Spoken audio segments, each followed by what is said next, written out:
Merci Monsieur le Président, Madame la Défenseure des droits. Rapporteur de la Commission des lois dans le cadre du projet de loi de finances pour les crédits outre-mer, je me suis rendu, comme vous, à Mayotte, ce magnifique territoire français où les maux qui touchent la métropole sont là-bas d'une ampleur, d'une intensité que l'on ne peut imaginer d'ici.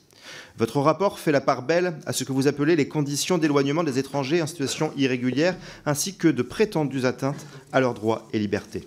Vous y prenez un équilibre entre la sécurité de nos compatriotes mahorais et les droits fondamentaux des clandestins. Ce qui me choque, Madame la Défenseure des droits, c'est que vos quelques lignes sur Mayotte pourraient laisser penser, imaginer le pire, pourraient laisser penser que la France manquerait d'humanité. Or, ce n'est pas le cas, et vous le savez pertinemment, les étrangers clandestins, y compris quand ils sont retenus en centre de rétention, sont bien traités, bénéficient d'assistance juridique et mangent équilibré. Eux, oui, ils mangent équilibré. Nos petits Mahorais n'ont pas cette chance, car il n'y a pas de cantine dans les écoles, et la submersion migratoire que vit ce bout de France dans l'océan Indien n'y est pas pour rien.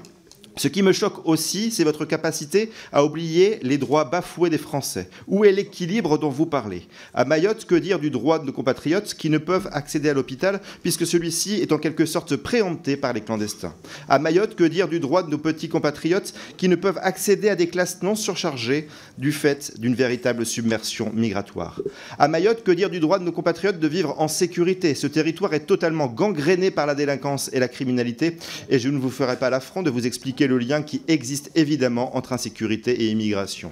La submersion migratoire, madame, a atteint un niveau tel à Mayotte que tout craque. Nos services publics s'effondrent. Alors, madame la Défenseure des droits, comment pouvez-vous faire l'impasse sur ces sujets ?